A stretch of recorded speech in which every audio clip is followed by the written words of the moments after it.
Rama meadows Astore शहर से तकरीबन 12 किलोमीटर के फ़ासले पर वाक़ है। सुबह के तकरीबन 10 बजे का टाइम है और हमने 2 4x4 जीपें बुक कराई हैं ताकि हम यहाँ से रामा मीडोज़ का सफ़र तय कर सकें।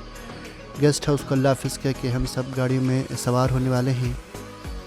बिस्मिल्लाहिर्रहमानिर्रहीम। रात की भरपूर नींद के बाद हम ताज़ा दम और पुरजोश और फ्रेश हैं।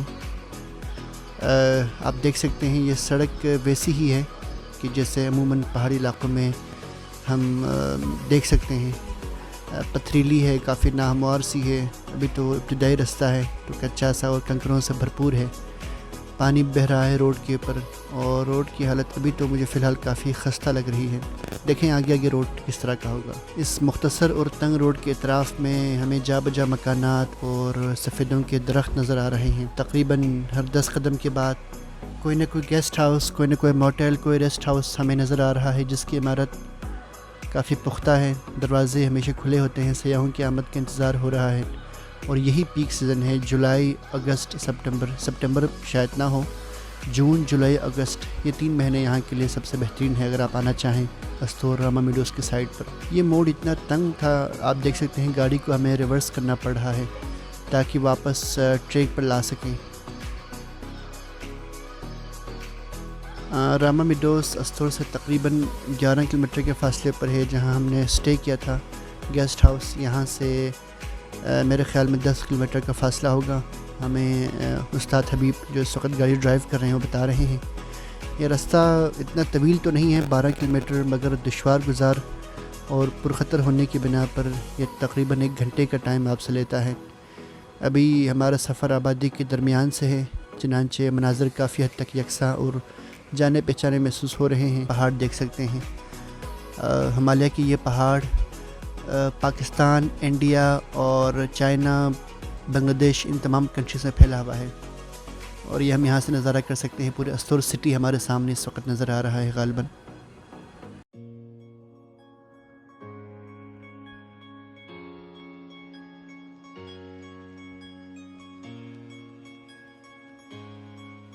आधे घंटे की ड्राइव हो चुकी है और गाड़ी हचकोले खाते आगे बढ़ रही है और सड़क मज़ीद तंग और बाएं तरफ ढलान ज़्यादा गहरी होती जा रही है।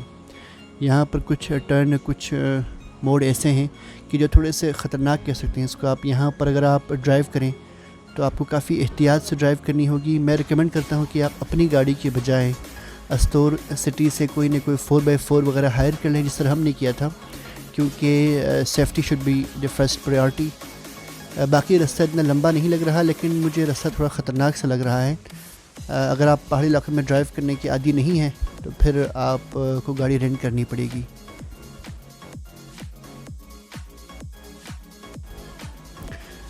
हैरत अंगेज़ तौर पर हर मोड़ के बाद मंज़र बदल रहा है। कहीं रोड तंग हो रही है तो कहीं कुशादा है, कहीं कंकरों से भरपूर और कहीं कंक्रीट ज़दा है। अतराफ़ के मनाज़र में सिर्फ सरसब्ज़ घास और दरख्त यकसा हैं।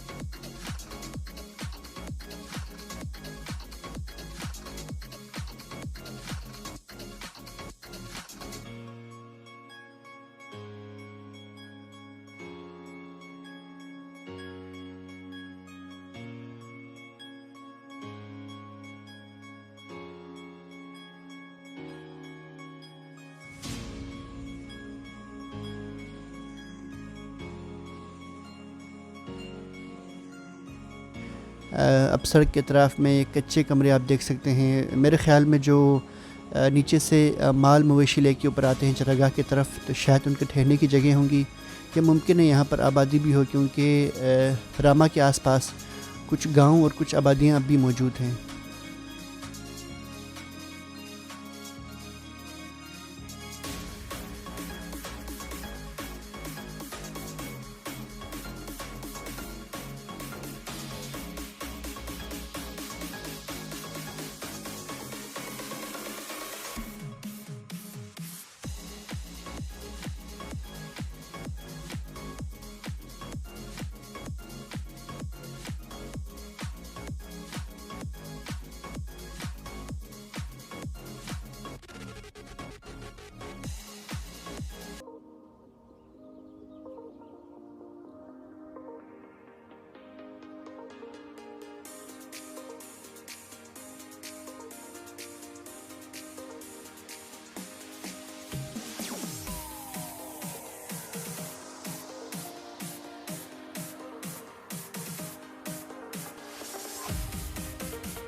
ये आप देख सकते हैं बुलंदी में काफ़ी हद तक इजाफ़ा हो चुका है। और लेकिन यहाँ पर मैंने महसूस किया कि जो मोड़ है या रोड है वो थोड़ा सा खुला और चौड़ा है, तो हमें काफ़ी तसल्ली हो रही है। यहाँ पर रोड दोबारा पुख्ता हो चुकी हैं, चुनांचे उस्ताद हबीब ने गाड़ी की रफ्तार में काफ़ी इजाफ़ा कर दिया है।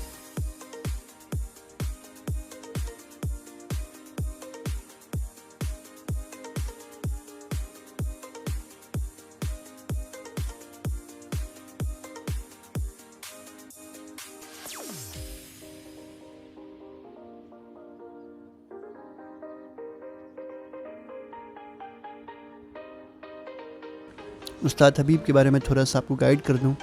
ये काफ़ी मिलनसार, खुशमिजाज और दिलचस्प किरदार के मालिक हैं और हमें ये बता भी रहे हैं, स्टोर के बारे में ब्रीफ़ कर रहे हैं। साथ आप देख सकते हैं बड़ी बरक़्फ़तारी से इनके हाथ स्टीयरिंग और गियर को काबू कर रहे हैं। हमसे गुफ्तगू करते हुए भी इनकी नज़रें हमेशा रोड पे रहती हैं। शिमाली इलाक़ाजात के मुश्किल रास्तों और सयाहती मकामात का एक चलता फिरता इंसाइक्लोपीडिया है ये, और अस्टोर की खूबियाँ बताते हुए और रामा मीडोज़ के खुसूसन बताते हुए खूबियाँ ये बार बार जो है ना वो बड़े खुश होकर बता रहे थे, हमें तफसीलात से आगाह कर रहे थे।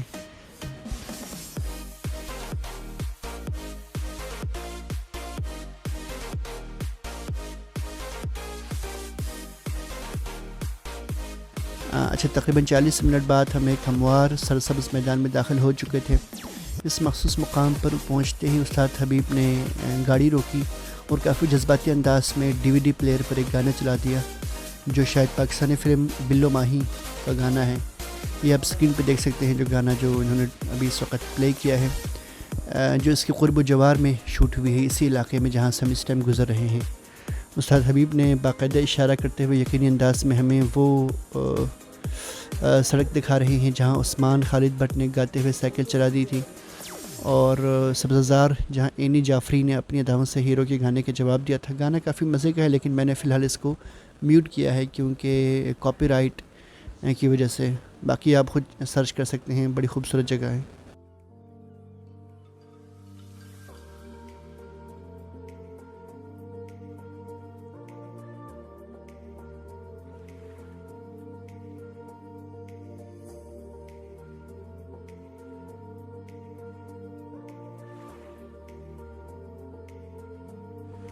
तकरीबन 50 मिनट बाद आबादी से काफ़ी फ़ासला तय करके हम पुरपीच राहों पर मुसलसल सफ़र करते जा रहे हैं।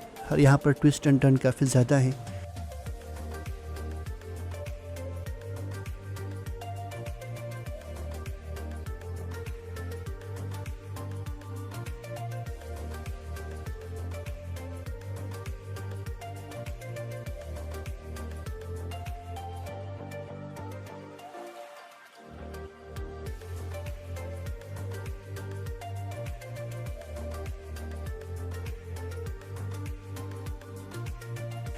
एक दोबारा एक मैदानी इलाका आ चुका है दरमियान में, काफ़ी वसी वरीज़ मैदान है और शायद यहाँ रोड भी काफ़ी तक पक्की है, तो रफ्तार में गाड़ी का इजाफ़ा हो चुका है।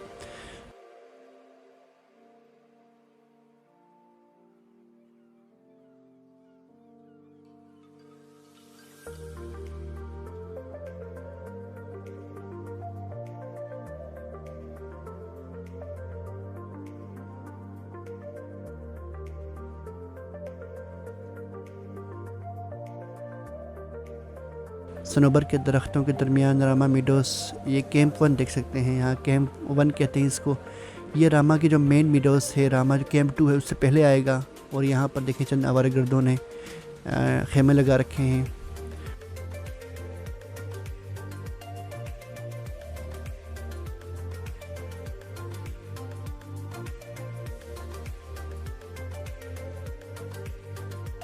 सरसब्ज़ दरख्तों की ऊंचाई में इजाफ़ा हो चुका है और इतराफ़ का मंज़र बिल्कुल गलियात जैसा हो चुका है। अगर आप मरी, नथिया गली इन लोकेशंस पे आने के आदी हैं या एबटाबाद वगैरह में, तो वहाँ पर आपको रोड के दाएं बाएं तरफ तकरीबन यही मंज़र देखने को मिलता है।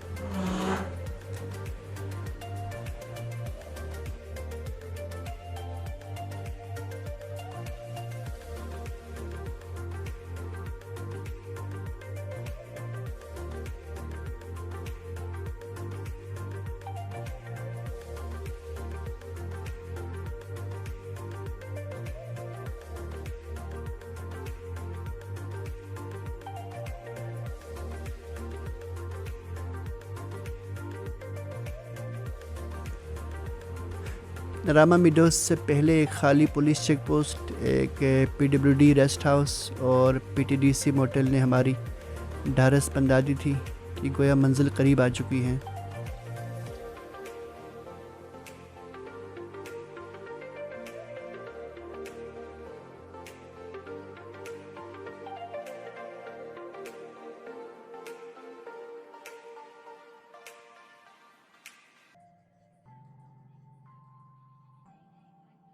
अच्छा, रामा मिडोस की ये खूबी थी कि यहाँ पर रामा मैदान के साथ एक पोलो ग्राउंड भी है, जहाँ पोलो के मैचेस होते हैं।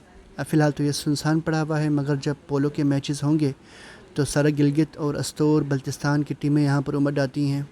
नंगे पर्वत के दामन में सदाए हुए घोड़ों की पुश्त पर माहिर घुड़सवार और माहिर खिलाड़ी दूसरे से गेंद छीनने के लिए ज़ोर आजमाई करते होंगे। तो यहाँ पर जो रामा फेस्टिवल है वो काफ़ी मशहूर और मारूफ़ होता है, लेकिन फ़िलहाल यहाँ पर अभी फ़ेस्टिवल नहीं है। मेरे ख़्याल में चंद महीने बाद मुमकिन है यहाँ पर फ़ेस्टिवल का इनेकाद हो जाए।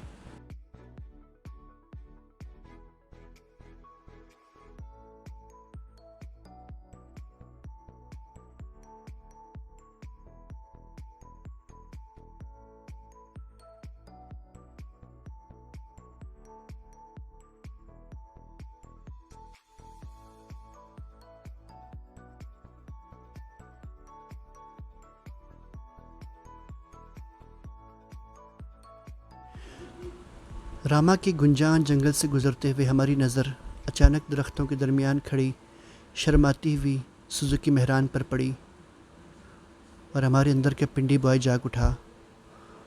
यहाँ ये मेहरान हमें रावलपिंडी की याद दिला रही थी, क्योंकि पिंडी बॉयज़ की दो ही निशानियाँ मशहूर हैं, मेहरान गड्डी ते होंडा 125। बिलाशुबा ये दोनों सवार अपने सवारियों को कभी मायूस नहीं करती।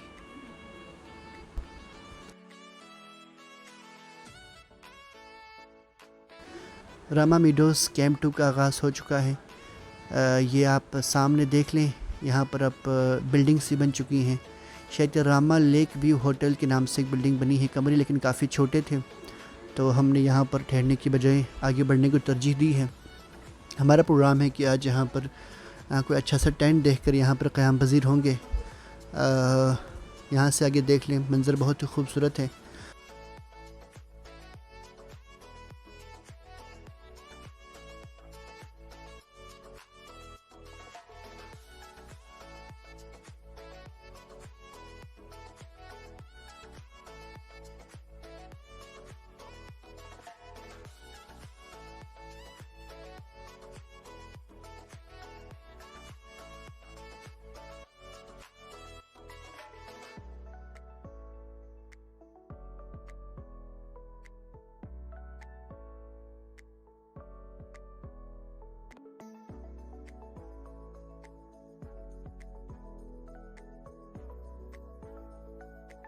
हमने रामा एवरग्रीन होटल का इंतख़ाब किया है, क्योंकि ये बेसिकली होटल नहीं है, बल्कि यहाँ पर रंग बिरंगे टेंट्स मौजूद हैं।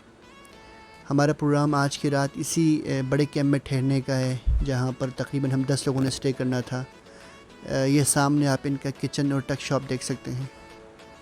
रामा मिडोस वो जगह है जहाँ पहुंचकर अस्तोर और उससे आगे के रास्ते की सारी कोफ्त, थकन और परेशानी एक खुशगवार हिरत में तब्दील हो जाती है कि अल्लाह ताला ने हमारे मुल्क को किस कदर इनायों से नवाजा है। एक शानदार सदाबहार कुदरती जंगल अपनी तमाम तर हशर सामानियों के साथ हमारे सामने मौजूद था, जिसमें चश्मे भी हैं और गुंजान जंगल भी।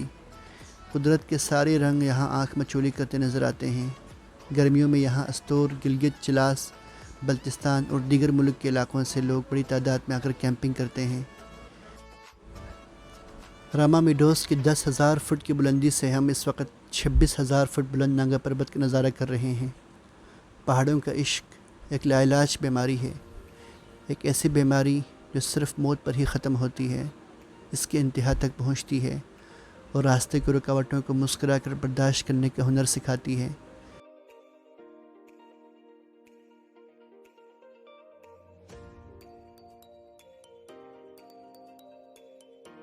रामा मिडोस में बारिश की हल्की हल्की फवार पड़ रही थी और सारे दोस्त खेमे के अंदर दुबक के बैठे हुए थे कि अभी हमारे बदनों पर मैदानों की गर्मी की झुलसाहट थी और अभी जहाँ से नांगा पर्वत की बर्फ़ें चंद घंटों की मुसाफत पर थीं वहाँ ख़ैमे जन थे। चुनांचे काबिल फ़हम तौर पर हम सरत हो रहे थे, ठिठुर रहे थे। ऐन उसी वक़्त रामा मीडोज़ के ख़ैमों पर बारिश की फवार पड़ रही हैं। बारिश झिलमिल बारिश के बाद सब्ज़ घास धुलकर और भी दिलफरेब रंगों में डल रही हैं। इन बादलों की आवाज़ सुनने वालों के समातों से टकराते हैं और पूरी वादी में गूंजती हैं। ये वो बादल हैं जिसका दुनिया के किसी खत्ते के किसी बादल से कोई रिश्ता नहीं है, न उसकी शक्ल से, न बनावट से, और नहीं उसके रंग से। ये मुख्तलिफ, मुनफरिद और यकताई रोज़गार बादल हैं।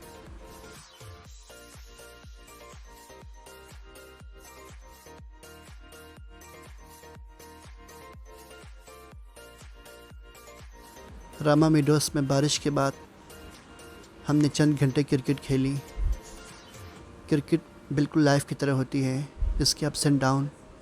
कभी आप छक्का मारते हो और कभी आप बोल्ड हो जाते हो।